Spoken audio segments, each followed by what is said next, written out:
dice acá, ya se lo voy a publicar. Y para el práctico mañana domingo, horario de 8 a 12. Aquí está esto que lo toman muy en cuenta, son las actividades que van a realizar en los próximos días. Práctica mañana y entrega de práctica de laboratorio el 16 de diciembre hasta las 11:59 p.m.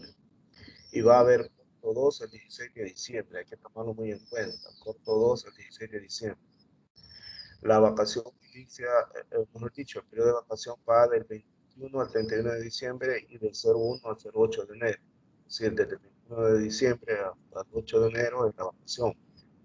El 9 tenemos la tutoría 6, 8 a 10 y la práctica va a ser 10, 8 a 12. Segundo examen ordinario, el 17 de enero, 10 a 12. La práctica de laboratorio va a quedar el 3 de enero. De la práctica de laboratorio el año 4. Los diferidos de la segunda prueba ordinaria serán el 23 de enero, de 1 a 3. El examen de suficiencia de 10 a 12, el 7 de febrero. Como yo estoy acá en pantallas, cualquier inconveniente me pasa a ver en WhatsApp, por favor, porque voy a estar acá en pantalla completa. Así que, por favor, cualquier inconveniente me lo hacen ver a través de WhatsApp. Vamos a apreciar cuál es la diferencia entre el primero para el tema de ahora se llama sistema digestivo. Entonces vamos a empezar hablando de la diferencia entre alimentación, nutrición y digestión. Voy a preguntar si alguno de ustedes sabe cuál es la diferencia entre estos tres términos, entre alimentación, nutrición y digestión.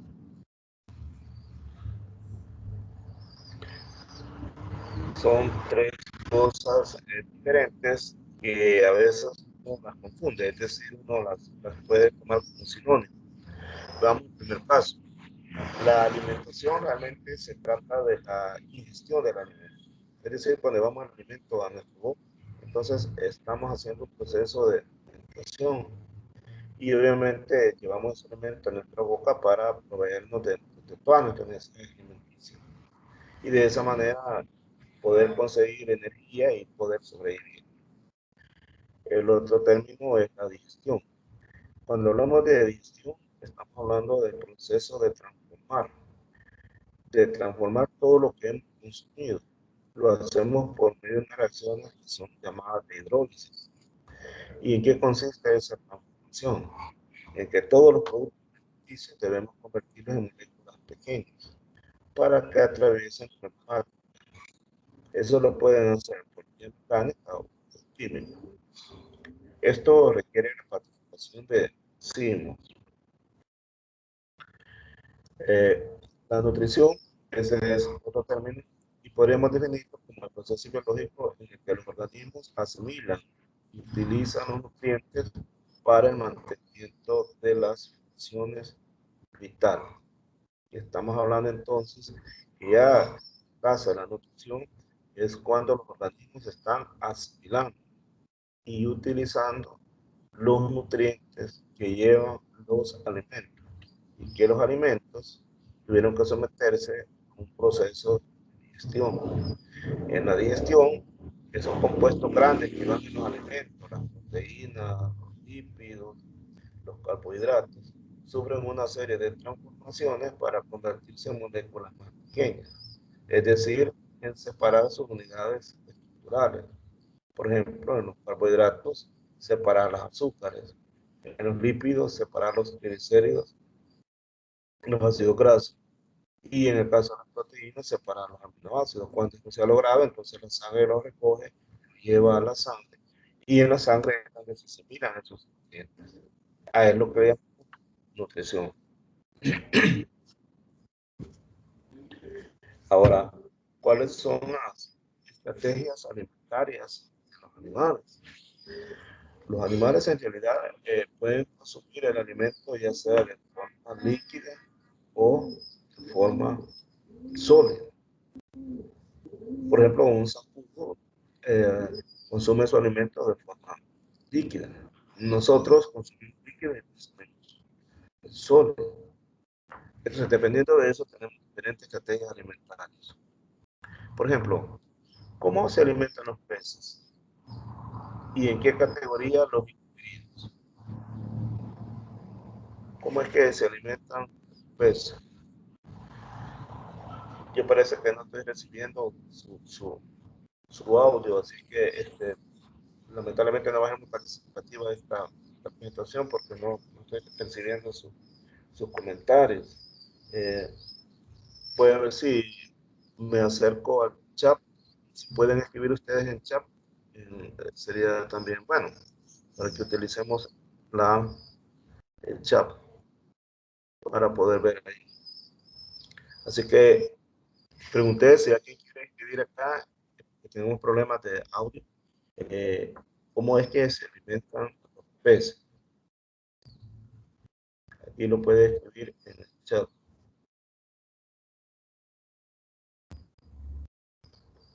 ¿Alguna opinión? Bueno, entonces voy a continuar compartiendo la presentación. Resulta que los peces, por ejemplo, bueno, alguien ha contestado acá.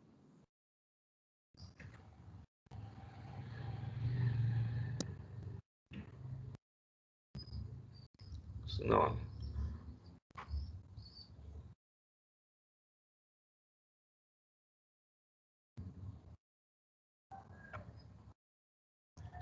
Pues decimos que en el caso de los peces, ellos, la manera de cómo ellos se alimentan es cuando entra agua por su boca. Entonces ellos están filtrando.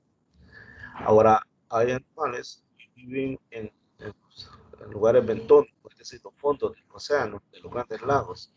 Entonces, estos animales presentan una estrategia bien interesante, porque ellos tamizan el sustrato, es decir, el lodo, y ahí andan ingiriendo materia vegetal y animal. Los macrófagos, ahí caemos nosotros. Macrófagos porque partículas sólidas grandes, por eso se nos llama macrófagos. Hablemos un poquito de peligro acerca de la nutrición y veamos cómo es que se da ese proceso. En primer lugar, tenemos varias etapas. Ahorita vamos a ocupar. Por ejemplo, el proceso digestivo, los alimentos se transforman en sustancias aprovechables que pasan a la sangre. Dijimos que cuando se da el proceso de digestión por hidrólisis se hacen moléculas más pequeñas de moléculas bien grandes, entonces estas ya pasan a la sangre y la sangre las lleva al cerebro. También se da un intercambio gaseoso, es decir, que se captura oxígeno y se desprende dióxido de carbono, se recordarán, eso se da a nivel del ciclo de Krebs. También hay un transporte que consiste en repartir todos los nutrientes y el oxígeno también a la célula, pero también recoger sustancias de desecho y dióxido. Y en el caso también se da otra actividad que se llama metabolismo, que consiste en usar los nutrientes de la célula para conseguir formar estructuras, es decir, nuevas proteínas y generar energía. Pero todos estos procesos generan, llamémosle, desecho. Entonces hay que eliminarlos. Y por eso se da un proceso que se llama excreción, que consiste en la eliminación de las sustancias de desecho producidas en el metabolismo. Ahora vamos a hablar acerca de los tipos de aparatos digestivos. En plataforma les aparece a ustedes estas imágenes que muestra cada uno de los diferentes organismos que existen invertebrados y la forma como ellos se alimentan, cómo es el proceso de digestión. Lo más sencillo en el caso de los poríferos, que ellos básicamente están filtrando. Las corrientes de agua que entran ahí, ellos las filtran. Se recuerdan que hay ecoanocitos que tienen flagelos, entonces ahí estamos batiendo el agua, entonces ahí estamos obteniendo los nutrientes. Hay otros que ya en el caso de los nidarios, ellos tienen tentáculos y entonces con a través de ellos capturan sus partículas alimenticias. Cuando ya nos acercamos a otro tipo de organismos que son los plaquenillos, aquí ya hay una pequeña idea de lo que va a ser un sistema digestivo más desarrollado en un organismo. Lo encontramos pues en los plaquenillos, que ellos tienen ya un tubo digestivo, un esposo, es decir, no bien definido un tubo digestivo. Ellos ya generan excrementos, ya generan desechos, pero eliminan. Luego nos vamos a anélidos, que aquí sí, en los anélidos ya tenemos un tubo digestivo completo.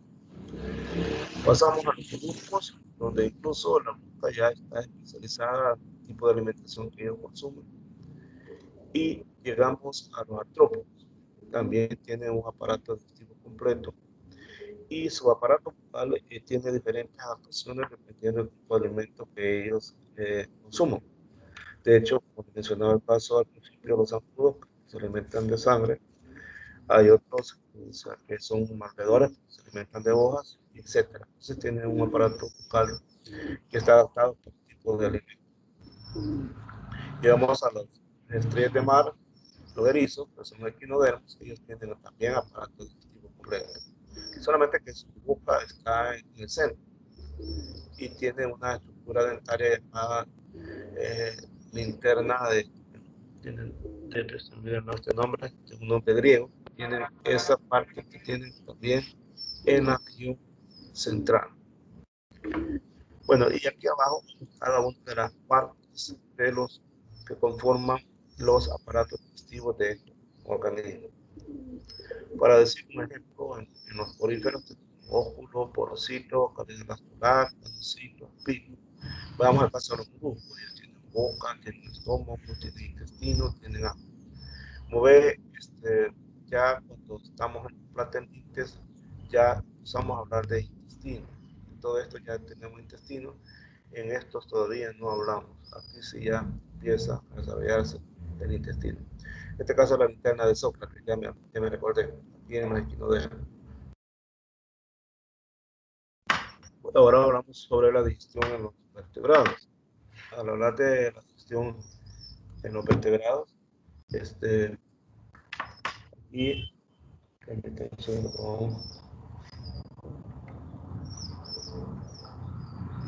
bueno, aquí vemos que en los peces, como lo decía, aquí se da por filtración, ¿verdad? Entonces pasa el agua por la boca, entonces el animal está filtrado. La titulación se hace en el estómago. Para todo este proceso se requieren enzimas. Luego los anfibios, su aparato bucal está desde la boca hasta el ano, en este caso de los peces, y tiene faringe, esófago, estómago, etc. En reptiles, igual, la fluidez bucal también, solo que en este caso hay muy importante que el alimento y el agua entren directamente a la fluidez bucal a través de la boca. En las aves es importante mencionar que ellas presentan una estructura que se llama buche, porque muchas de ellas se alimentan de granos. Entonces, los granos que tienen mientras se da el proceso. Adelante vamos a explicar. Y luego tenemos los mamíferos. En los mamíferos todos son mamíferos, pero hay unas diferencias entre diferentes tipos de organismos. Por ejemplo, en el caso de los rumiantes, que ya lo vamos a detallar más adelante. Aquí está el caso de los humanos. Nosotros cuando consumimos llevamos nuestro alimento a la boca, desde ahí comienzan los distintos tipos de digestión. La digestión mecánica y la digestión química. Mecánica es la acción que ejerce el ambiente, se le llama mecánica, y la lengua está moviendo el alimento, pero la digestión química es porque en la saliva allí hay enzimas, y esas enzimas comienzan a trabajar por hidrólisis para convertir las largas cadenas de carbohidratos, separarlas en sus unidades estructurales que son azúcar. Una estructura que se llama bolo alimenticio, que baja a través del esófago. Aquí va bajando el bolo, usted ve, es una bolita, pero se llama así. Y es importante mencionar que hay una especie de válvulas de entradas que permiten la entrada y salida de la sustancia. Entonces, cuando va bajando el bolo, se abre la válvula Target y permite que entre al estómago. y entonces ahí se da la digestión. Entonces, en este proceso se está dando la digestión. Una vez se ha dado todo el proceso en el estómago, se abre otra válvula que es la que permite que entre al intestino delgado. Estamos hablando de la válvula pilórica. ¿Qué significa eso? Que mientras no está entrando puro alimenticio, el estómago permanece cerrada la válvula cáliz. Esta debe permanecer cerrada. Y mientras no está saliendo el quimo, se llama lo que acá en el estómago para el intestino delgado, esta válvula pilórica también debe de estar cerrada. Eventualmente, esta válvula cáliz puede abrirse, por ejemplo, cuando se vomita. Cuando el estómago rechaza lo que viene adentro, entonces debe de sacarlo. Y debe sacarlo, entonces lo regresa por la boca. Para ello abre la válvula cáliz y se pum. Igualmente, a veces el consumo de algunos alimentos genera ácidos en el estómago y eso produce reflujo. Entonces, ese reflujo permite que se abra acá la válvula y eso provoca ardor. El ardor es en todo el esófago porque son gases extremadamente ácidos que dañan las paredes del esófago y eso provoca ardor. Esas son las denominadas arduras. Veamos el caso de las aves. Las aves, como decía, tienen buche porque en el buche ellas almacenan granos. ¿Y por qué tienen que almacenar? Por la consistencia del grano son muy duras, entonces ellos necesitan almacenarlo mientras se dan los procesos.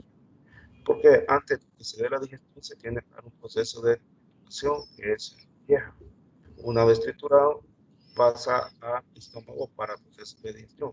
Ahora, cuando ya la botella está libre, entonces el buche empieza a desalojarse y el grano, la molleja comienza a triturar y después pase al estómago, ¿verdad? Entonces no solo puedo buscar la molleja porque estaba señalando el corazón, permíteme, ¿quieres estar la molleja por acá? No creo que no se la han puesto.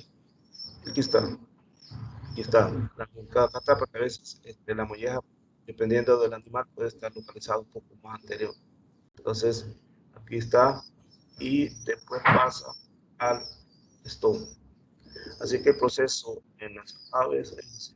Pero tomemos en cuenta que hay aves que no necesariamente se alimentan de grano. Entonces en ellas el buche no está tan desarrollado como en las granívoras, es decir, en las que se alimentan de grano y está más desarrollado. Me refiero, por ejemplo, al caso del gorrión. El gorrión consume néctares. Este, entonces, en el caso de ellos, pues no necesariamente deben de tener tan desarrollado el buche. O sea que aquí también hay variantes de acuerdo a los hábitos alimenticios. Como el caso de los gatos, porque es muy parecido al nuestro, aunque estos son más que todo carnívoros, pero el humano los ha hecho que sean omnívoros, pero por sus hábitos son carnívoros. Igualmente ellos tienen acá su aparato digestivo, tienen hígado, tienen riñón, tienen, perdón, tienen páncreas, tienen grueso, tienen delgado, también se estructura que nosotros tenemos.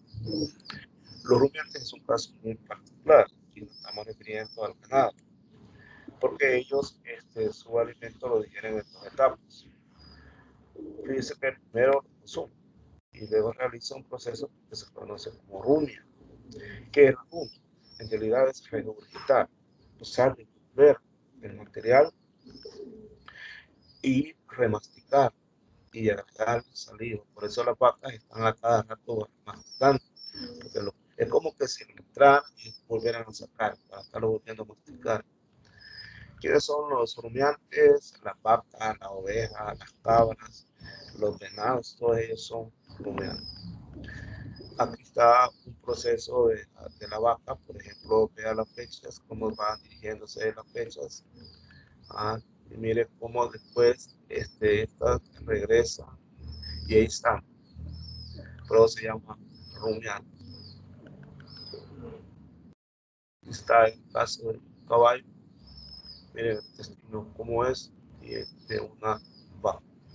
Porque los caballos se les considera ser rumiantes, a diferencia de las vacas que son verdaderas rumiantes. Este caso del conejo lo traigo a cuenta porque los conejos tienen una particularidad que sus heces fecales ellos las vuelven a consumir para llenarlas de bacterias, para que las bacterias allá adentro hagan sus buenos oficios allá dentro de las bacterias y puedan contribuir por la parte bacteriana que puedan contribuir a romper las moléculas de celulosa. Entonces los conejos tienen esa particularidad. Aquí hay algunas enzimas que están involucradas en el proceso de transformación del alimento.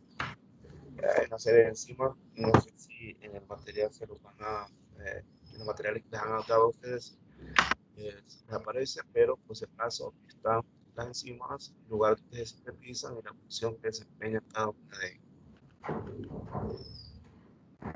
ellas. Los órganos y glándulas anexas también están presentes en el aparato digestivo.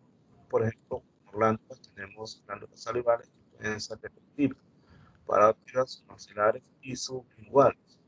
En tanto que también el páncreas es un órgano, tiene un conducto pancreático, y el hígado, que tiene vesícula biliar y también tiene conducto biliar. Bien, volvamos al tema de la digestión. La digestión puede ser extracelular o intracelular. Será extracelular cuando es mecánica o química. Ya expliqué casos cuando es mecánica, por ejemplo, cuando actúan los dientes. Ese es un ejemplo de digestión mecánica, y química cuando están actuando los enzimas. Y es intracelular, se da en animales, en organismos unicelulares, pluricelulares, sencillo, es decir, que no tiene toda la estructura que nosotros tenemos. Ahí está la diferencia entre digestión mecánica y digestión química, ya hablé un poco al principio. Aparte de la masticación, está la deglución, está la peristalsis, la defecación o eliminación de los alimentos, que también tiene que ver con la digestión mecánica. Si les parece raro este término peristalsis, es que se refiere a los movimientos que hace, por ejemplo, el estómago. De hecho, si ustedes ya desayunó, entonces su estómago en este momento está haciendo movimientos peristálticos. Uno no lo nota, pero el estómago se está moviendo. Y eso es parte de la digestión mecánica, por eso es mecánica. Bien, la digestión química es cuando actúan las enzimas, cuyo cuadro las mostré acá. Cuando están actuando todas estas enzimas, es cuando estamos hablando de digestión química. ¿Qué hacen esas enzimas? Rompen las moléculas complejas en unidades más sencillas. ¿Para qué las rompen? Para que las moléculas sencillas puedan ser absorbidas por las células. Y esas moléculas sencillas viajan a través de la sangre. La digestión extramolecular, pues vamos a hablar de digestión interna y de digestión externa. La interna la dentro del aparato digestivo, mientras que la externa, en este caso es muy interesante. Por ejemplo, las arañas, ellas a su presa la bañan con una saliva que se desaliva y contiene enzimas. Entonces, esa presa después llega actuado las enzimas, la araña atrapa la presa, le tira la enzima y se va, o la deja por ahí. Cuando ya pasó cierto tiempo, entonces regresa la araña y empieza a consumir la presa. Pero esa presa ya sufrió un proceso, porque ya actuaron ciertas enzimas. Entonces, en ese caso, estamos hablando de digestión externa.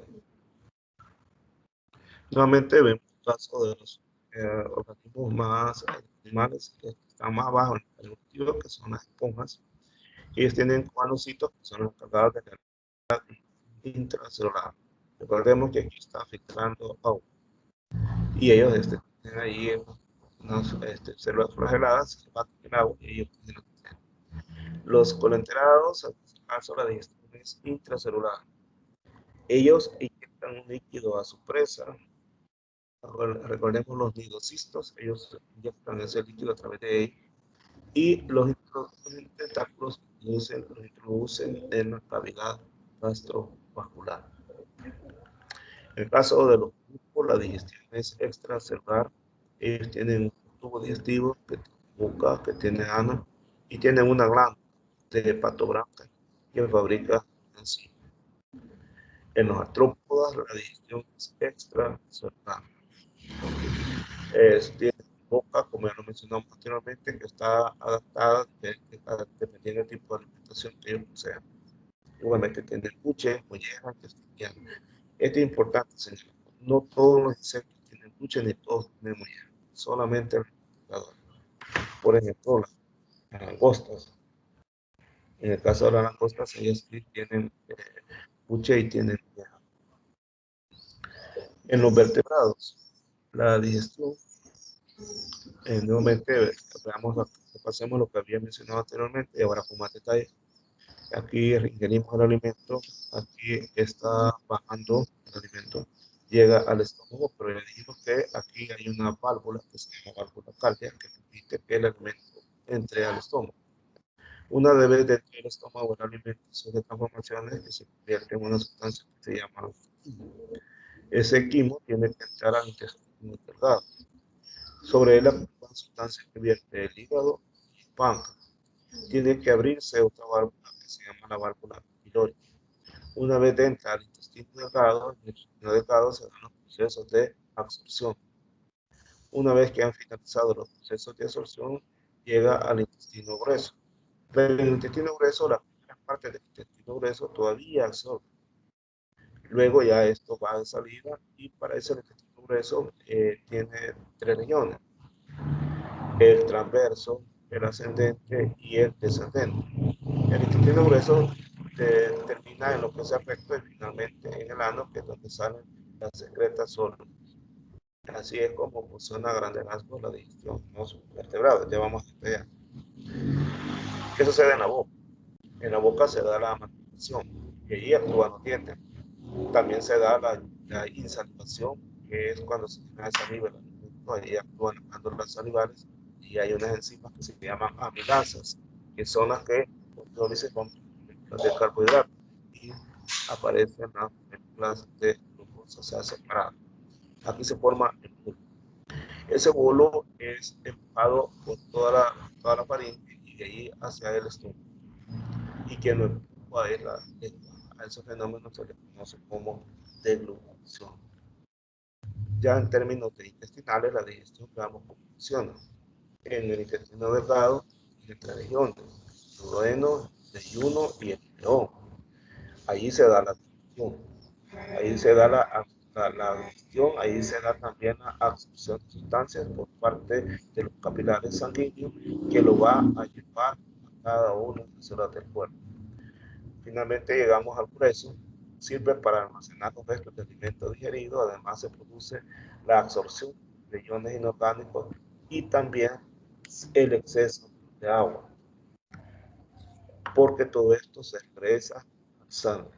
Nuestro cuerpo es bastante económico, bastante, el cuerpo las cosas, si está funcionando normalmente, obviamente nuestro cuerpo trata de ser bien económico, trata de no desperdiciar el agua, de no desperdiciar sustancias inorgánicas, así es que a lo que va en el intestino grueso todavía se le saca lo que es productivo y se retorna a la sangre. Repito, cuando funciona normalmente, cuando hay una enfermedad, obviamente eso falla. La absorción, es importante hablar de eso en el intestino delgado. Para que se pueda llevar a cabo la absorción, el intestino delgado tiene vellos. Esos vellos intestinales son los que se están moviendo constantemente y entonces ahí se está dando la absorción de nutrientes para pasar al torrente sanguíneo. Así es que deben de atravesar todos los productos finales la pared del tubo digestivo y tienen que pasar a la sangre para obviamente recuerden que la sangre es. Tiene que ser la absorción un proceso bastante rápido, porque si es muy lento, entonces no necesitamos nutrientes cada rato. Y es extraordinariamente.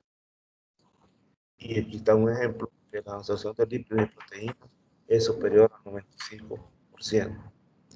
Y si nosotros vemos esos vellosidades que tiene ahí en el intestino delgado, como por dentro, vamos, dice que adentro tiene capilares, están las células epiteliales.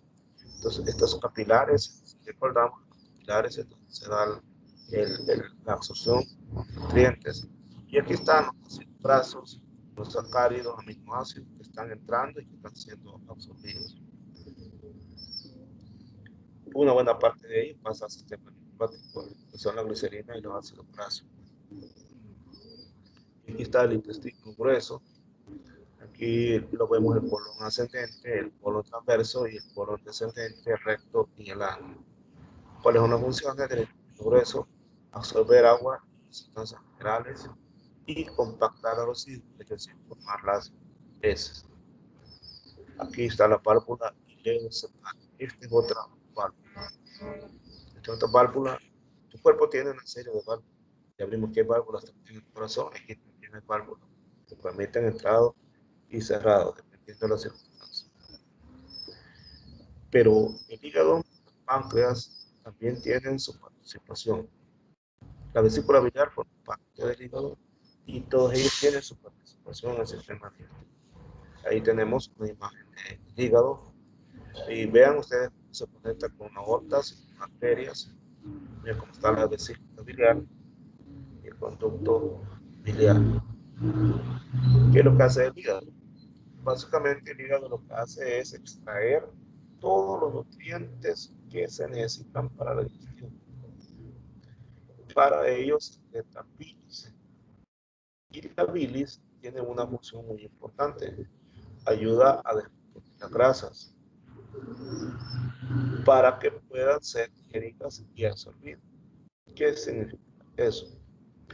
Que para que nosotros podamos digerir las grasas, primero tiene que entrar una sustancia que se llama bilis, porque ella es la que la expulsiona, ella es la que prepara.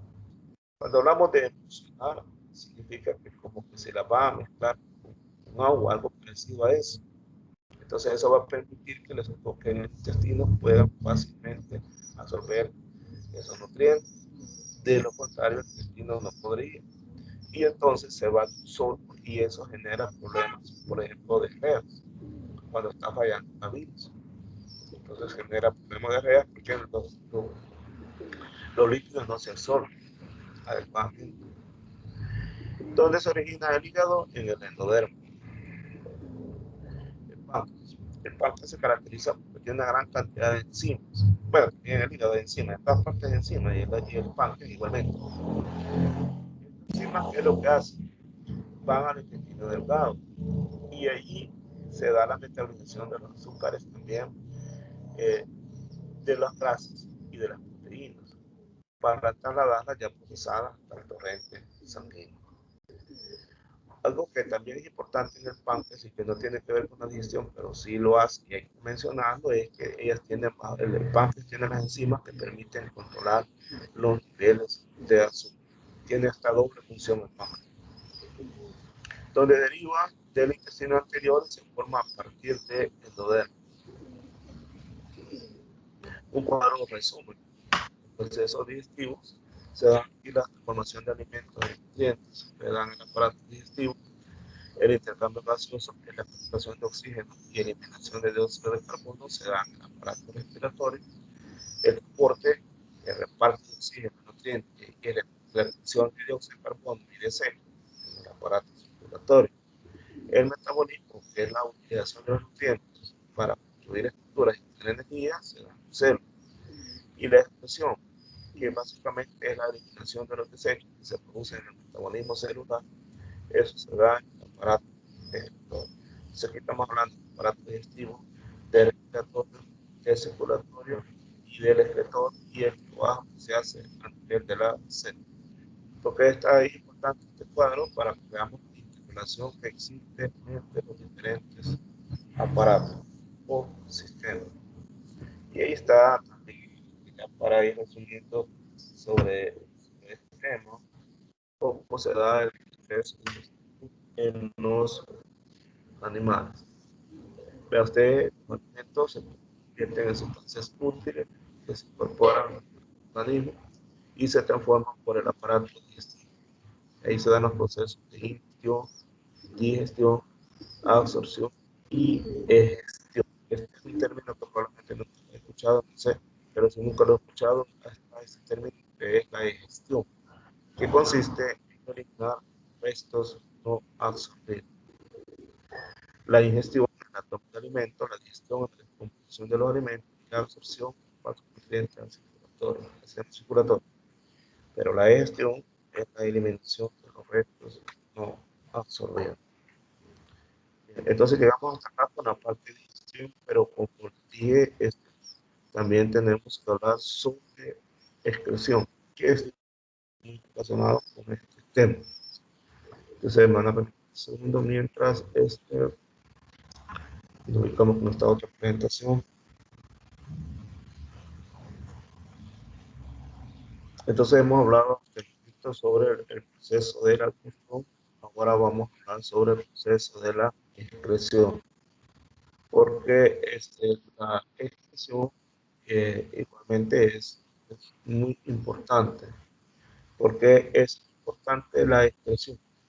Es importante porque así, como necesitamos los nutrientes, también todo ese proceso implica generar sexo, y esos desechos no tienen que estar en el cuerpo, hay que eliminarlos, hay que sacarlos, porque si los dejamos allí, entonces prácticamente nos morimos. Si no vean, lo que sucede con problemas de insuficiencia renal. Con los problemas de insuficiencia renal, lo que está sucediendo, hoy vamos a aprender con esta clase, lastimosamente no estamos interactuando. Sí, podemos corregir este problema para la próxima reunión, pero lastimosamente no estamos interactuando. Pero me imagino que podrían surgir muchas preguntas, por ejemplo, sobre temas de insuficiencia renal que son tan comunes. Así es que vamos a hablar unos 3 segundos sobre eso. Fíjese, eh, la insuficiencia renal sucede que la sangre debe ser filtrada para que quede limpia y retornar al corazón. Y después esa sangre distribuirla al resto del cuerpo. Ya lo vimos en el sistema circulatorio. Pero muchas veces, dicho, algunas veces eso no es así. No es así porque el filtro, que es el riñón, está fallando.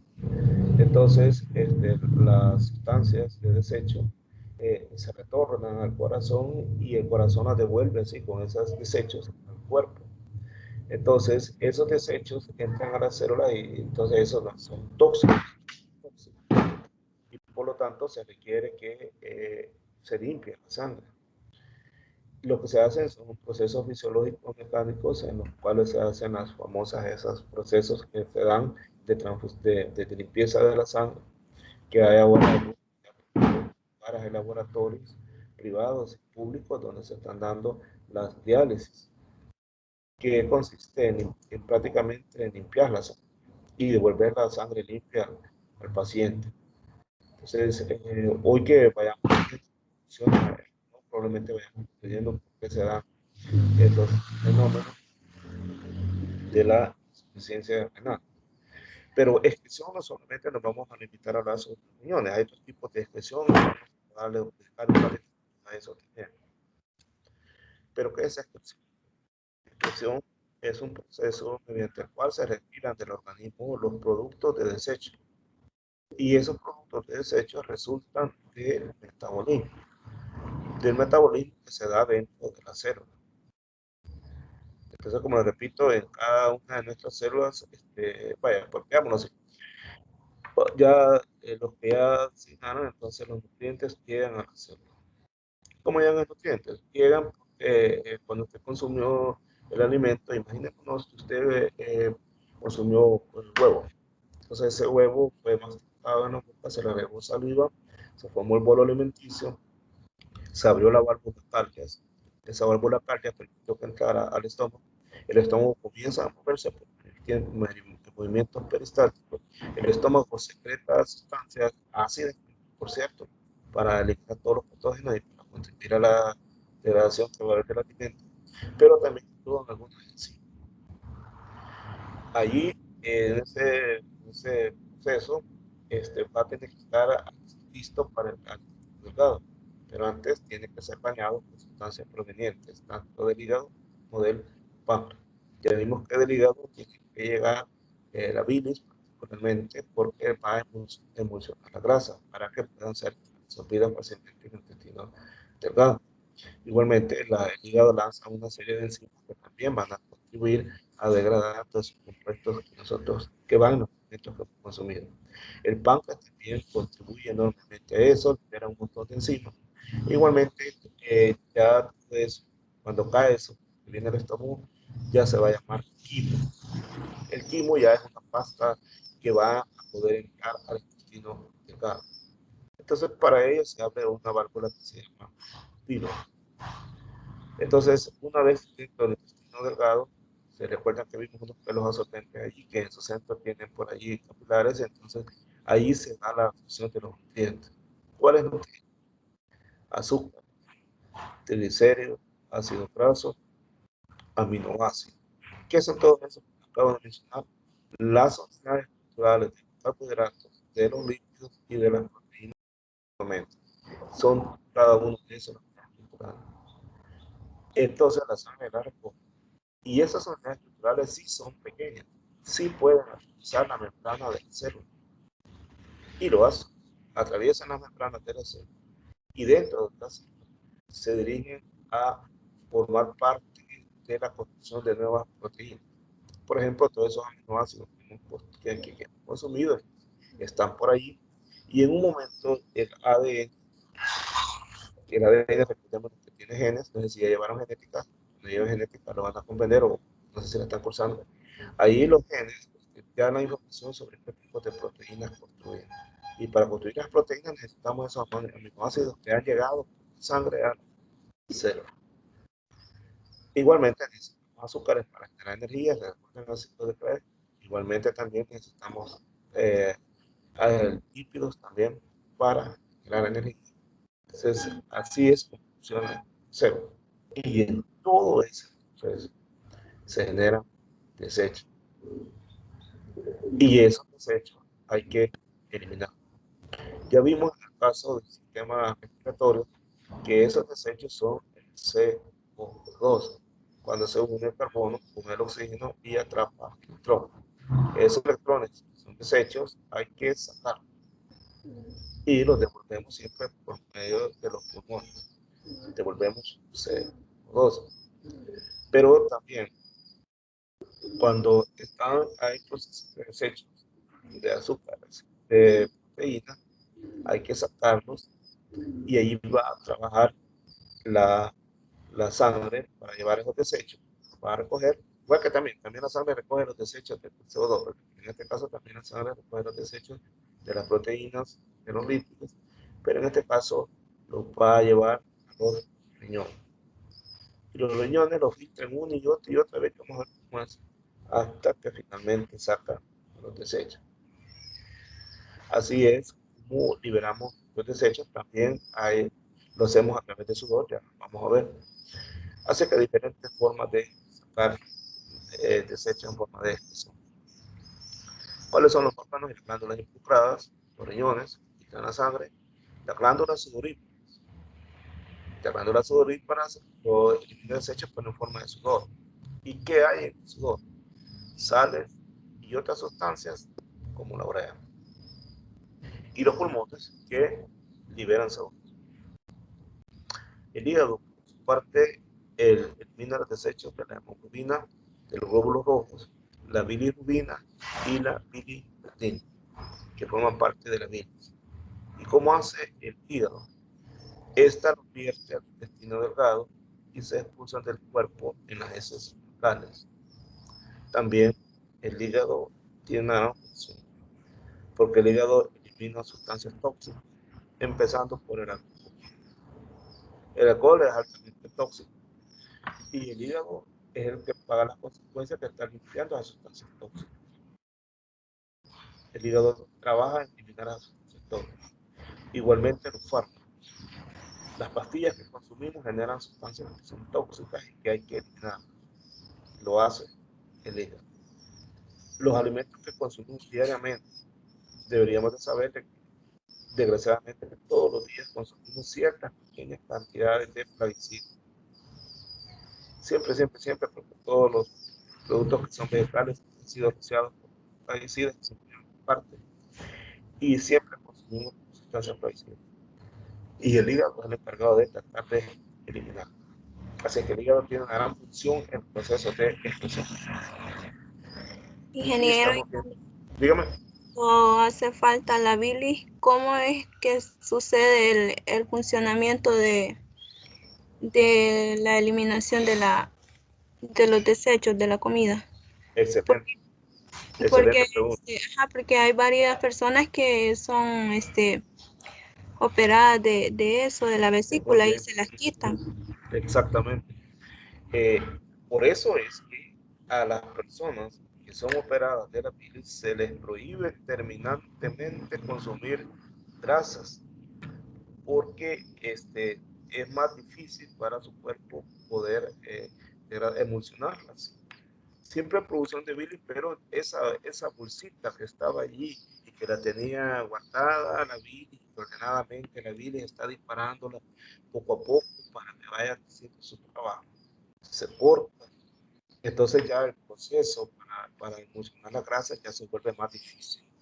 Entonces lo conveniente es reducir el consumo de grasa. Pero la gente que le ha quitado la bilis está hace consumo de grasa y por eso problemas de diarrea y de, ¿cómo se llama? Generalmente diarreas o flatulencias y otro tipo de desórdenes digestivos. Lo grave del caso es que si se sigue insistiendo, en un momento puede generar un hígado graso. Y entonces allí sí va a requerir un tratamiento, puede ser a largo plazo, mientras se recupera del problema del hígado graso. Creí que no me podía escuchar con ustedes, entonces podemos hacer dinámica la presentación. Perfecto, hagamos la dinámica, sigamos preguntando, porque está solo hablando a mí. Me gusta que estemos. Y las cositas esas que aparecen en la bilis, ¿de qué se Pero no le escuché la que me dijo. los cálculos biliares? ¿De qué? Biliares. Ah, exactamente, sí. Esos cálculos biliares también hay cálculos renales que tienen que ver con que no se dieron los procesos adecuados para la hidrólisis de todos esos compuestos. Generalmente es por el consumo excesivo de algún tipo de sales o porque genéticamente a veces es genético. Que yo, por ejemplo, la familia de mi esposa, todas ahí han operado de la vesícula. Obviamente ahí hay un problema genético que no permite se llama que funcione adecuadamente la vesícula y se formen esos coágulos, esos gránulos. No hay un metabolismo eficiente. ¿Cuál es el problema ahí? Probablemente falta de enzimas, que esas enzimas contribuyen a realizar el proceso de manera más rápida. Y entonces se van acumulando y después es necesario extraer. En el caso del riñón, vamos a hablar también del riñón, porque también ahí se dan cálculos. A veces el consumo excesivo de, por ejemplo, de algún tipo de semillas, incluso de cartílagos, comer cartílagos del pollo, de plantita, a veces vemos, por eso no debe de consumirse, porque nuestro cuerpo que se puede ir el consumo excesivo de sal puede conducir a eso también. O en algunos casos probablemente también igualmente sea genético, que no tenga las suficientes enzimas como para poder degradar rápidamente todo ese tipo de sustancias. Y eso conduce pues a la formación de esos cálculos. Son bien comunes esas cuestiones y dolorosas según parece, si no se atienden a tiempo. Aquí estamos viendo cómo entran los nutrientes, cómo se transportan en el caso de la velocidad intestinal. Miren qué interesante. Los nutrientes ahí serían esos triángulos, esas claritas, esa redita que llegan a los tejidos y entonces después es utilizado por las células, después es transportado al riñón donde se desecha, se saca el desecho. Ahora veamos otro trabajo, el caso de los pulmones. Y en el caso de los pulmones estamos viendo ahí los alvéolos que llevan el oxígeno. Entonces en la célula entra oxígeno, sal, CO2. Y el CO2 también llega a los alvéolos y es utilizado para el cuerpo. Entonces son dos ejemplos básicos de expresión. Pero ya vimos que no solamente todo decir, ya vimos que también están las glándulas sudoríparas, también el hígado. Veamos esto bien importante. ¿Cómo nosotros sacamos los desechos? Dice que básicamente es el desecho de las proteínas y de los ácidos nucleicos, de más de la manera que hay que sacar, porque ellos, su metabolismo genera grupos amigos. A esto le llamamos NH2, grupos amigos. Entonces, estos amigos en los mamíferos nosotros lo sacamos en forma de urea. En el caso de los peces, en forma de amonía. Y en el caso de las aves, en forma de ácido úrico. Entonces, nosotros somos ureotéricos, porque los liberamos en forma de urea. Los peces los liberan en forma de amonía, por lo tanto son amoníteros.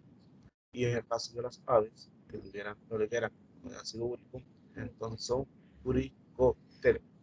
Bueno, la pregunta es, ¿por qué no todos los organismos nos sacamos de la misma forma?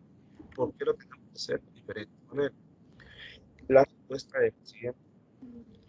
Para poder sacar los grupos amínicos necesitamos de agua. Entonces, dependiendo de la cantidad de agua que utilicemos, así se va a transformar este grupo amínico. Se va a transformar en urea, se va a transformar en amonía y cosas, se va a transformar en ácido úrico. Veamos un caso en particular de los peces. Los peces, como viven en el agua, no les preocupa gastarse todo el agua del mundo, porque ellos viven en el agua. No tienen ninguna dificultad para ellos conseguir el agua, viven en medio del agua. Entonces ellos, los grupos amínicos, los sacan en forma de amonía. Ahora quizás comprenderá que el olor del ojo se parece a veces con el olor de los peces, de los pescados. Entonces, porque lleva grupos amínicos. Los mamíferos necesitan Ejemplo, licenciado, bien. pero el amoníaco lo liberan todos los peces independientemente estén en aguas saladas o acuidulces. Sí, lo liberan independientemente de que estén en aguas saladas o en aguas dulces.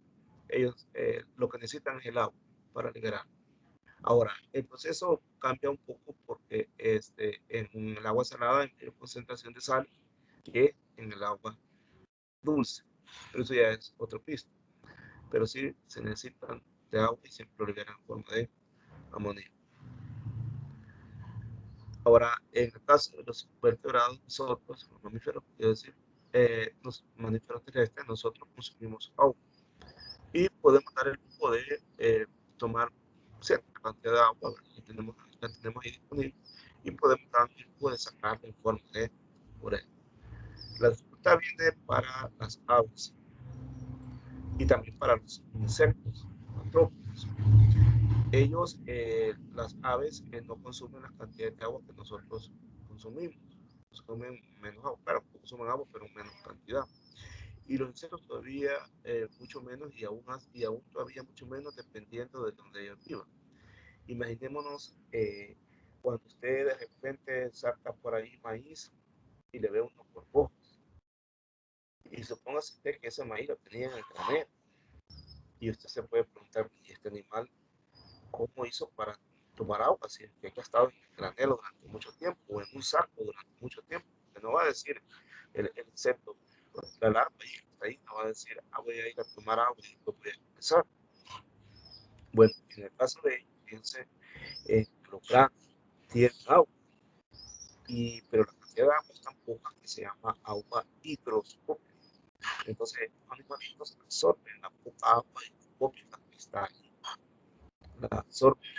Entonces, ellos no se pueden dar el lujo de desperdiciar agua.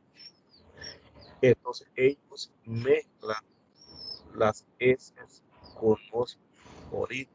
Por eso ellos tienen cloaca, porque tienen un solo orificio de salida del insecto. Los mamíferos tienen dos. Ya saben por dónde salen los excrementos y por dónde salen la orina. En el caso de las aves y en el caso de los artrópodos, ellos tienen uno solo y lo hacen para economizar al máximo el agua y lo sacan en forma de ácido úrico. A veces son casi hasta secas, veces, porque tratan de economizar al máximo el agua, casi no tener acceso al agua. Y aquí vemos diferentes sistemas de expresión sin estructuras especializadas, con estructuras especializadas, en el caso de nosotros, que sean la filtración, la absorción y secreción, que ya lo veremos, y también casos simples de difusión. Entonces, estos son diferentes sistemas de expresión. Veamos los casos cuando no hay estructuras especializadas. Nuevamente vemos las hipófisis. Ya la vimos en el paso anterior de la cuestión y ahora veamos nuevamente. No tienen ellos órganos vectores especializados. Entonces, sus desechos nitrogenados son eliminados simplemente por la superficie corporal. Simplemente los desechos, así por aquí están los nutrientes y por aquí los sacan sin tanta vuelta, porque no tienen estructura especializada. Ahora veamos que tienen estructura especializada. Primero vamos a preguntar cómo funcionan los riñones. Bueno, en los riñones hay aproximadamente 1 millón de unidades de filtración conocidas como nefrones, y cada tiene un filtro. El filtro tiene de número y también tiene túbulos. Las nefronas tienen un proceso de funcionamiento que consiste en los siguientes pasos. Primero, el filtro, o sea, el número, cumple su función, que es filtrar la sangre. Y luego, el túbulo devuelve las sustancias necesarias a la sangre y elimina los desechos. ¿Qué quiere decir esto? Que el número filtra, pero el filtro todavía le saca algo bueno a ese filtrado y lo devuelve a la sangre. Y lo que ya no sabe, entonces sí lo elimina. Como ven, nuestro cuerpo es bastante económico. Nuestro cuerpo puede mandar cosas que no anda malgastando y aprovecha hasta lo último. Está este proceso con el glomérulo y el filtro, el tubo y todo lo demás. Tratemos de comprenderlo y lo vamos explicando poco a poco. Ahí aparece la letra F, R, S y E.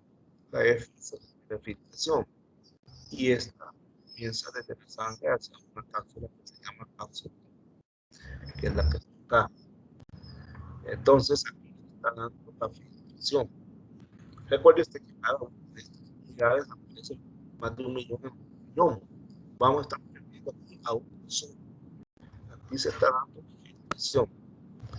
Luego se da un proceso de reabsorción.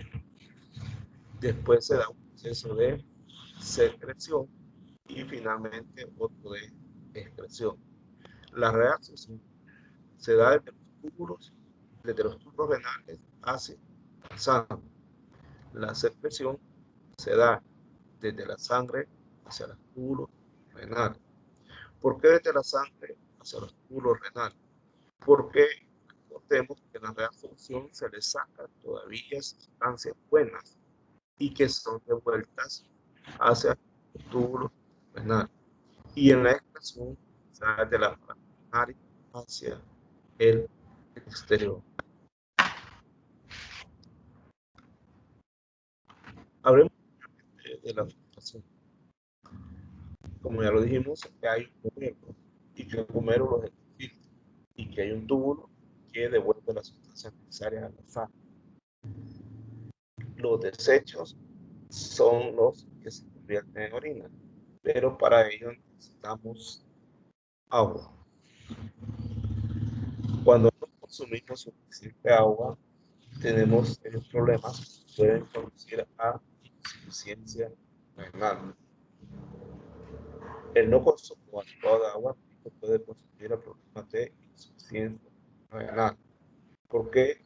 Porque el riñón está trabajando al máximo con poca agua, como dice, con poco lubricante, y eso afecta finalmente al riñón, y el riñón comienza a tener fallas que conducen a insuficiencia en su actividad.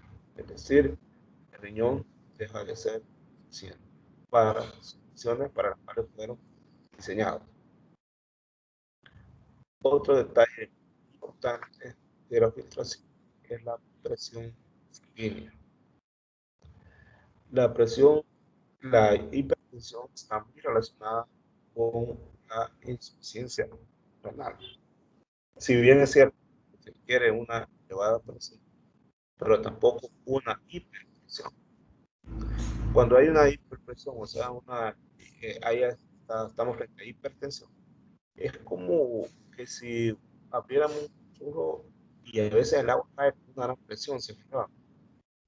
Entonces, cuando está la presión alta, significa que la sangre haga todo, bajo todos los poderes, como dicen. Entonces, el riñón se sobresatura porque la sangre está llegando con la fuerza, presión que. Entonces, en ese el riñón también comienza a dar problemas, no da abasto. Y eso genera también que el riñón comience a afectarse, finalmente, o sea, problemas de insuficiencia renal. Entonces, ese es otro ¿Y problema. cómo es el funcionamiento de la diálisis ahí? Vaya, muy bien. En el caso del riñón, cuando ya no cumple su función, significa entonces de que ya no es filtrada adecuadamente la sangre. El proceso ya no se da adecuadamente. Entonces estas nefronas comienzan a fallar, estos glomérulos comienzan a fallar, todo esto, todo esto. Entonces, esa sangre, si recordamos el sistema circulatorio, la sangre regresa al corazón. Por eso es doble. ¿Se acuerdan que la circulación es doble? Y es completa. Entonces, esa sangre, para que regrese al corazón, debe de ir limpia. Porque el corazón necesita para responder a todos los órganos del sistema. Es decir, el corazón es como una bomba que recoge y empuja, recoge y expulsa, pero pum, pum, así, ¿verdad? Está en este corazón constantemente. Resulta que el corazón de repente, cuando el riñón no está funcionando bien, le llega sangre desecha. Y esa sangre desecha, el corazón se la recibe y la manda, envía sucia.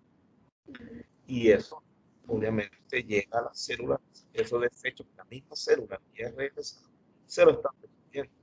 Imagínense que usted saca la basura todos los días, pero de repente vuelven a estar viendo su casa de basura, pero esta basura la liga ayer porque está aquí adentro de mi casa. Así es el problema cuando están fallando los millones a nivel ya de la célula. Imaginemos que nuestra casa sea una célula. ¿Qué hacer entonces? El trabajo que se hace es que esa sangre se saca y se limpia externamente y después se vuelve a introducir ya limpia al paciente. Yo creo que ahora existen ya métodos más modernos. Creo que incluso hay diálisis que ya las hacen más rápido y hasta diálisis curatoria, que los procesos son más rápidos. Pero siempre es eso, sacar la sangre, limpiarla y tenerla limpia al paciente. Bien, la reabsorción. Esto es muy importante porque es necesario, como les decía, que no se desperdicie casi nada. Nuestro cuerpo es bastante económico, decía, y entonces se da un proceso de reabsorción. Y realmente vemos aquí este imagen que estamos viendo acá, aplicando la utilización y aquí se está la reabsorción.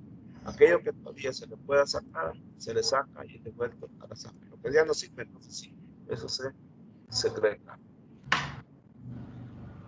Aquí está las cosas, dice acá, a medida que el líquido soltado se mueve a lo largo el vaso sanguíneo reabsorbe el 99% del agua, junto con minerales y nutrientes.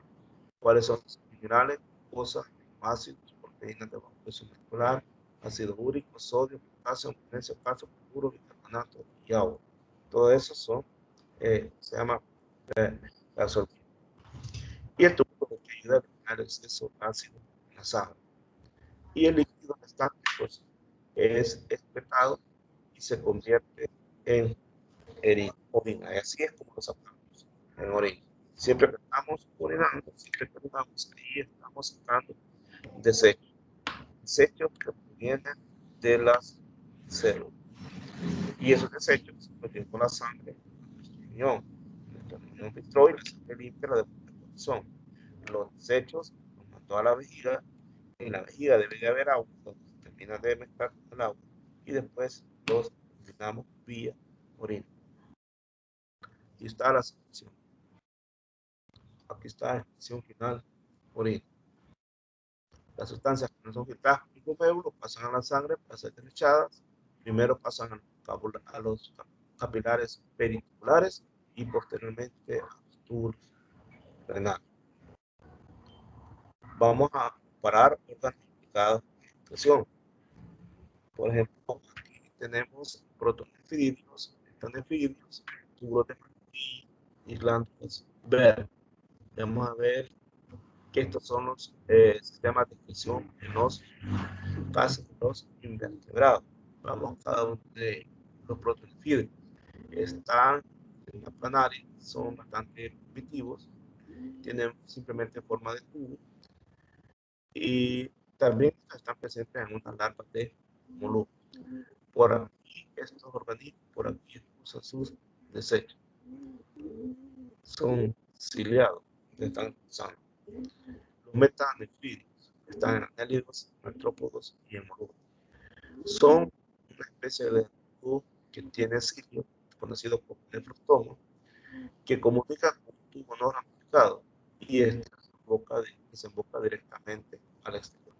Entonces aquí está cómo estos organismos también se deshacen de su desecho. Como ven, todos los organismos que usan desechos, todos tienen sus propios mecanismos para limpiarse de ellos.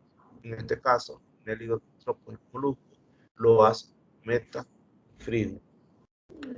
Los insectos lo hacen túbulos de marfil. Es importante mencionar que los túbulos de marfil tienen contacto con el intestino porque, como decía, los insectos, los artrópodos, tienen una cloaca por donde sacan de una sola vez los excrementos y los orines y lo hacen para ahorrar agua. De manera tal que los túbulos de marfil es como si fueran los riñones del artrópodo, pero ellos lo tienen conectado con el intestino para mezclar los orines con las heces. Y los camarones tienen glándulas verdes. Las glándulas verdes son sacos ciegos y están localizados a nivel del cefalotórax, filtran el líquido del cuerpo y tienen una cámara glandular y una vejiga urinaria. Están debajo de las antenas específicamente. Estos sacos entonces, sacos con glándulas verdes recogen estos tóxicos. Y hay una vejiga, aquí aparece la vejiga, que es donde se acumulan todas las sustancias nitrogenadas. También tiene una estructura que se llama antígeno, que es por donde se expulsan las sustancias de desecho. Hace que los camarones tienen estas glándulas verdes para poder eliminar sus sustancias de desecho. Entonces significa que si nosotros casualmente consumimos eso, estamos consumiendo sustancias de desecho.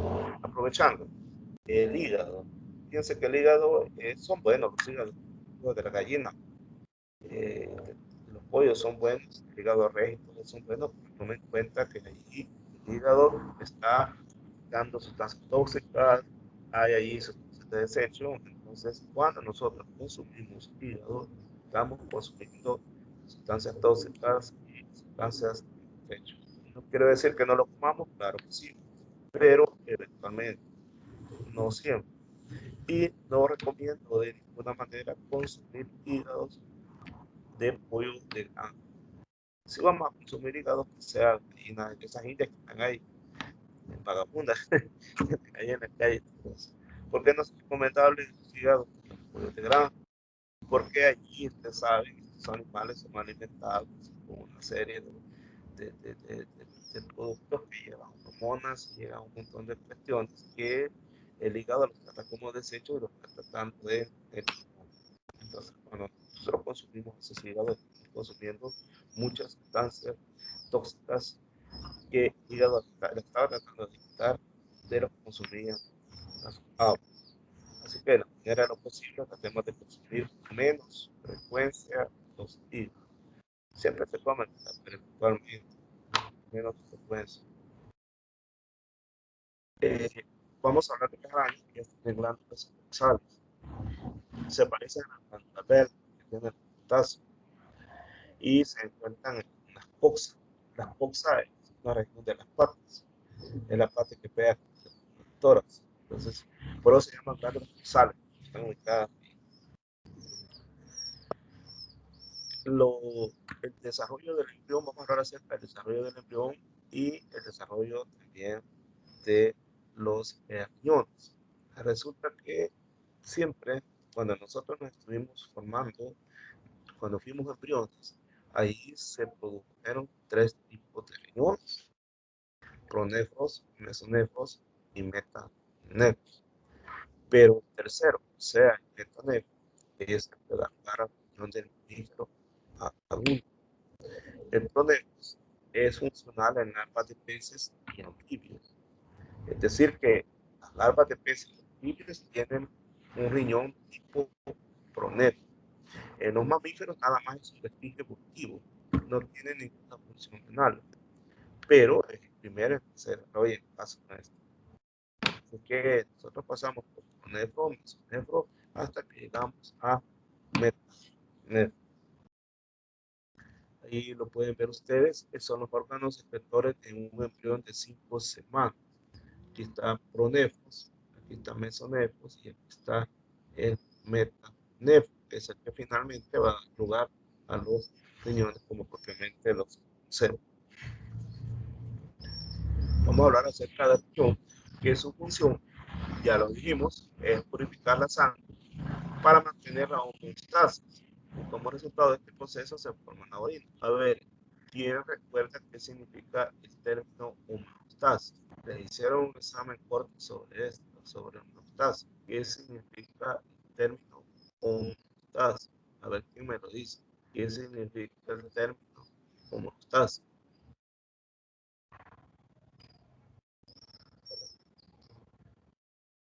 ¿Alguien que quiera participar? Puede verlo ahí en el celular si quiere y me dice el concepto y se lo va a explicar. Quería participar. Búsquelo ahí en la web, significa homeostasis, ya lo olvidó, y vamos a hablar otros 3 segundos sobre él. ¿Qué significa homeostasis? Lo que quiero que participe. ¿Quién lee el término homeostasis? Búsquelo ahí en la web. Si puede y tiene acceso ahí, búsquelo en la web. ¿Qué significa homeostasis?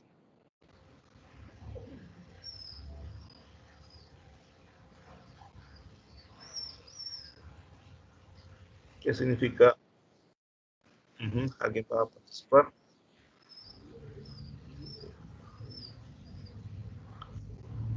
Cuando hablamos de homeostasis, estamos hablando de equilibrio. Ya va a estar recordando qué es homeostasis. Le voy a poner un ejemplo. Cuando hace calor, sudamos. Sudamos para mantener la temperatura interna en el cuerpo constante. Resulta que en el caso de riñón, su función es purificar la sangre.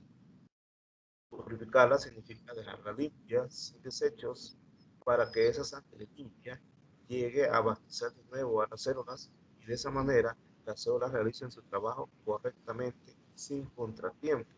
Y eso garantiza el equilibrio en todo nuestro cuerpo. Es decir, garantiza que todo nuestro cuerpo funcione correctamente. Eso es la homeostasis. Para que saquemos los desechos, es necesario que se forme la orina. Estas son las partes del riñón: la corteza, las nefronas, arterias, venas. Vea usted que están conectados por arterias y por venas. Una que lleva sangre limpia y otra que saca sangre con desechos. Esta parte se llama pelvis, que está en la médula, y este es el uretra. El uretra es por donde viaja la orina. Lo que va a hacer la orina viaja a la vejiga y después finalmente expulsado. El córtex, o sea, Ingeniero, la corteza. perdón. No hay problema de ¿Cuál es la función de la nefrona en el riñón? La función de la nefrona en el riñón son unas unidades estructurales donde se da todo el proceso de filtración y de absorción. Ahí está la nefrona, que forma parte del glomérulo. Recordemos que hablamos de un glomérulo. Entonces ahí está conformado por todo ese tipo de ¿cómo se llama? Células tienen esas funciones. La corteza. Bueno, otra pregunta, perdón. Solamente, Bueno, por ahorita. bueno, en el caso de la corteza le vamos a llamar córtex, que es la que vimos acá. Ajá. Es la parte externa de aproximadamente 1 centímetro de grosor y se encuentra la mayoría de las nefronas, lo que acabamos de hablar.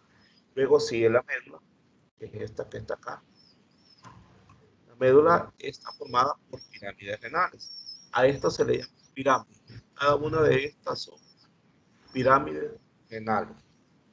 Y las arterias renal, que sale de la aorta, y la vena renal, que sale del riñón. Una entre y otras. Veamos esto. Esta semillita que está acá son los riñones. Estos son los uréteres. Esta es la vejiga y esta es la uretra. ¿Qué hacen los uréteres? Son como tubitos para donde pasa la orina desde los riñones hasta la vejiga. Pero para que esto suceda se necesita de unos movimientos que se conocen como movimientos peristálticos. Anteriormente mencioné que en el estómago también se dan este tipo de movimientos. Movimientos peristálticos. También se da en el intestino delgado y también se da en el intestino grueso. En el grueso, cuando ven formando las heces, ahí también son movimientos peristálticos. Nosotros no notamos esos movimientos, no los notamos. Eventualmente pueden darse trastornos intestinales que sí hacen de que notemos que se nos mueve de tripas y todo eso. Entonces ahí hay una gran alteración, entonces sí ya se puede dar. Y entonces los doctores lo detectan fácilmente con sus aparatos. Ellos sí lo detectan fácilmente. La vejiga, ella encarga almacenar hasta 600 y 800 milímetros de orina que viene por él. En el sistema inferior están los que son los que controlan la micción. La micción es lo mismo que la evacuación de la orina. ¿Qué significa eso? Significa que es el momento cuando la vejiga se abre para que salga la orina. Nosotros de manera voluntaria vamos y orinamos, pero voluntariamente se puede también orinar, principalmente cuando se es bebé, que se orina en la cama, aunque hay casos de adultos que se orinan en la cama. Entonces ya son casos que son evaluados por los médicos porque muchas veces son de origen psicológico. Son de origen psicológico muchas veces, o muchas veces también está por los diferentes hábitos que se tengan. Por ejemplo, se consume demasiada agua al acostarse, no querer levantarse, y entonces finalmente termina orinándose en la cama. Entonces ahí tendría que ver cuál es el problema. Pero hay veces que también esos esfínteres están fallando, y entonces requieren una intervención quirúrgica para corregirlo. Y finalmente vamos a hablar de la uretra. La uretra es el encargado de conducir la orina desde la vejiga hacia el exterior. Probablemente alguien está pensando en estos momentos en el mal de orina. Veamos por qué se da el mal de orina y cómo corregir el mal de orina y cómo evitarlo, sería lo conveniente. Todas estas sustancias que saca el riñón son desechos, y esos desechos se disuelven en agua. Nosotros los sacamos en forma de urea, pero si usted se fija en un examen de orines, ahí va a encontrar también los desechos, no necesariamente son urea, o sea, no necesariamente son ureas sacamos ácido úrico y otro tipo también de sustancias, pero principalmente urea. Resulta que cuando hay mal de orina, aquí significa que hay poca agua. O puede suceder también que se retuvieron demasiado orinas y aquí se filtran bacterias, y estas bacterias generan una infección que puede provocar un bacterio. Puede ser que lo causa. Cuando hay infección, entonces es obvio que allí se requiere un tratamiento de antibióticos. Pero cuando no es mal, cuando no son infecciones, sino que son mal de orinas que dan así de repente, generalmente están asociados porque en la vejiga hay poca agua, no la suficiente como para recibir todos los desechos que vienen de los riñones. Y resulta que esos desechos generalmente son bastante básicos. Acuérdense que tenemos la escala ácida y básica, y lo si uno hace indica también lo básico que puede irritar. Entonces eso genera irritación en las paredes y provoca una orina. El consumo constante de agua y frecuente evita que se den malorines de esa naturaleza. Estoy hablando de esa naturaleza, pero en visión es otra cosa. Entonces, evita que se den de esa naturaleza en visión. Esto se llama mallorín. Ahora, una vez se tenga el mallorín, se puede recurrir a consumir bastante agua, pero se recomienda también agua tibia, porque el agua tibia contribuye a que se degraden rápidamente los compuestos que se han acumulado acá y sean eliminados más fácilmente. Además, estimula acá a orinar más fácilmente y entonces de esa manera se elimina el mallorín. Pero si un mallorín es demasiado fuerte y se ha tomado suficiente agua y no se es necesario visitar al médico, porque el problema puede ser otro.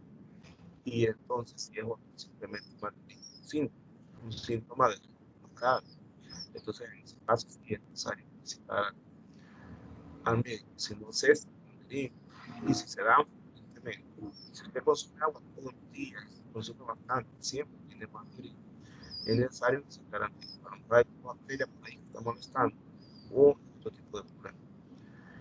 Bien. Cada organismo está formado por más de 1 millón de nefronas. Y esas nefronas son las encargadas de filtrar, limpiar sangre, y de esa manera se forma la orina. Y se le considera la unidad básica funcional del riñón, la nefrona. Diariamente, la sangre corporal pasa por los riñones unas 300 veces. 300 veces pasa la sangre por los riñones para que se garantice la mejor filtración posible. Imagínense cómo es fantástico nuestro cuerpo. Filtra 300 veces la misma sangre para que quede bien filtradito, que no llegue suciedad y que se le absorba todo lo que pueda ser bueno.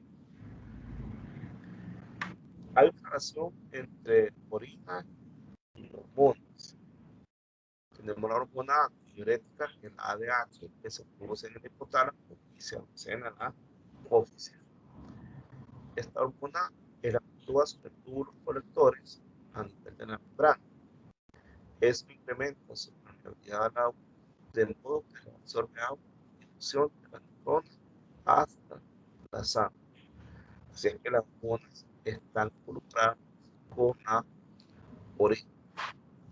Esta tiene la función de incrementar la permeabilidad al agua para absorber agua por función desde la neurona hasta la sangre. Vea lo mismo, reabsorber agua. Es decir, el cuerpo no le gusta desperdiciar el agua, la está reabsorbiendo cuanto es posible. La aldosterona es otra hormona. Esta se produce en la corteza suprarrenal. Y esta también tiene que ver con la absorción, pero en este caso de sodio, que está en el tubo colector, y también tiene que ver con la secreción de potasio. La producción de aldosterona es producida por un sistema complejo de retroalimentación denominado sistema renina-angiotensina-aldosterona, y en este intervienen 3 mensajeros químicos. ¿Cuáles son los mecanismos para la excreción del nitrógeno? El amoniotelismo, que es un procedimiento por el cual organismos eliminan directamente amonía. El uricotelismo, que es la de los productos nitrogenados y se realiza en forma de ácido úrico. Y el ureotelismo, que es el mecanismo de excreción de compuestos nitrogenados en forma de un compuesto hipotóxico como la urea. Pregunto, entonces nosotros, ¿qué somos? ¿Amoniotélicos, uricotélicos o ureotélicos? ¿Cómo nos ubicamos nosotros? En ureotelismo. En ureotelismo, ¿ah? O sea, ureotélico, exactamente. Bueno, entonces finalizamos aquí la presentación y obviamente también las preguntas, en caso, si tenemos preguntas sobre esta alimentación, porque yo creo que probablemente que sí, porque son cosas que vemos a diario y muchas veces tienen muchas dudas sobre eso, ¿no? Problemas sobre la alimentación, sobre la expresión. Así es que micrófono abierto para cualquier discusión sobre los temas que hemos visto. Creo que no ha quedado chance de discutir ¿cómo se llama? La guía que está ahí. Voy a convocar a una reunión para repaso para que hagamos la resolución de esa guía la semana que viene. Ya vamos a estar en vacaciones, pero no importa, creo que lo podemos resolver ahí la guía y podemos experimentar sobre esta alimentación. Pero por el momento, si tienen dudas. Solo si en la uretra es la misma función para las hembras como para los varones. Excelente pregunta. Qué bien que hizo esa pregunta, porque fíjese de que sucede una cosa, que, ¿cómo se llama? En los humanos hay una situación muy interesante. En la hembra, disculpa que use el término hembra, pero en la mujer, decimos así, ahí se da la cuestión que hay dos conductos. La vagina propiamente para la reproducción y la uretra por la eliminación de las orinas. En el macho, o sea, en el hombre, existe un solo conducto por donde ¿cómo se llama? Se expulsa la orina y también se libera semen. Entonces, eso sí es importante mencionar, que hay una diferencia en el caso de las mujeres como en los hombres, y es propio de los mamíferos, en el caso de los humanos, ahí lo estamos viendo nosotros, que de esa manera exactamente no es igual. En los hombres es un solo conducto, en las hembras un conducto separado.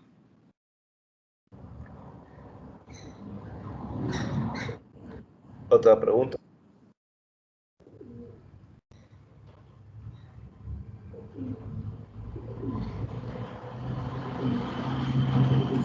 ¿El exceso de vellosidad en los intestinos tiene alguna repercusión en la salud? Lo que me El exceso de vellosidad en los intestinos o en el intestino grueso más que todo. no, vaya, no, la velocidad está a nivel del intestino delgado y entonces ya genéticamente ya está programada ahí la cantidad de velocidades que tiene. Probablemente existan anormalidades, porque en la naturaleza todo existe, probablemente algún gen tenga alguna mutación que provoca una concentración de vellos en alguna región del intestino o regiones en las que no tenga velocidades. Entonces ya es un problema de anormalidades.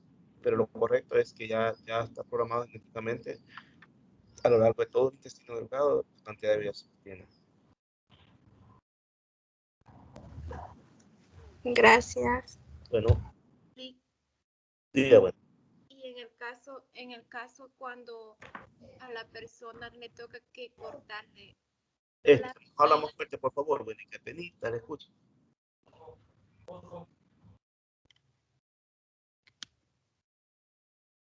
en el caso cuando a la operación toca cortarle la vejiga en los riñones, ¿cuál es el proceso que da, cómo es el proceso que ellos hacen después de ese?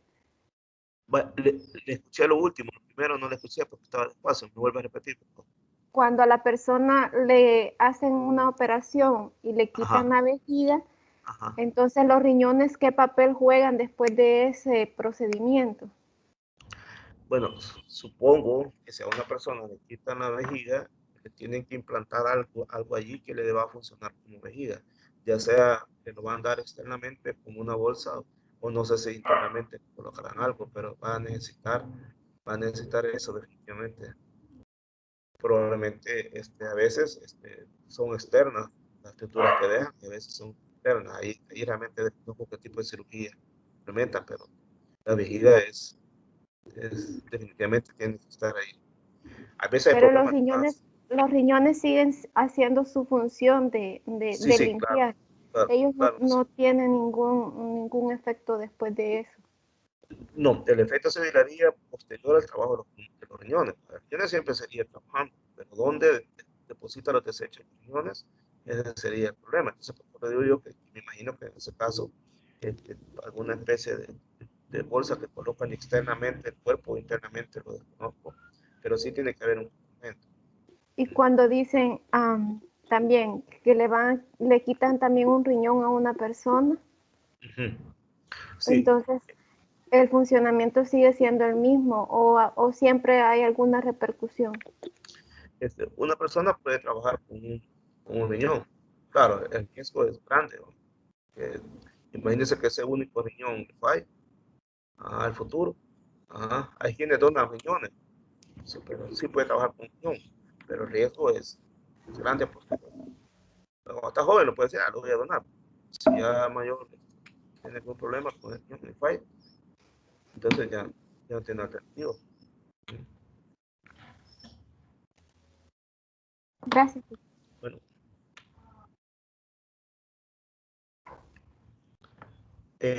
espero que hayan, diga, la quería hablar. No, yo le quería decir que me voy a desconectar porque ya nos están llamando a la otra tutoría. Bueno, sí, de acuerdo. Entonces, espero que hayan Gracias. grabado, bueno, espero que hayan grabado la sesión porque yo no creo que lo haya grabado. Así que espero que lo hayan grabado, la grabaron, ¿verdad? Tal vez usted fuera tan amable y nos regalara un poquito más de tiempo en esta semana para darle un repaso, porque sí No, claro que sí, por se supuesto, escuchaba por bien supuesto. cortado. Sí, por Bueno, supuesto, claro que sí. Y vamos a resolver la guía también. Claro que ajá. sí. Pero mire, grabaron la presentación esta, Ahí aparece que está grabando. pero no la graba. Pero para usted, por lo que yo que la grabaron ustedes. Sí, se está grabando. Va, perfecto, entonces. Excelente.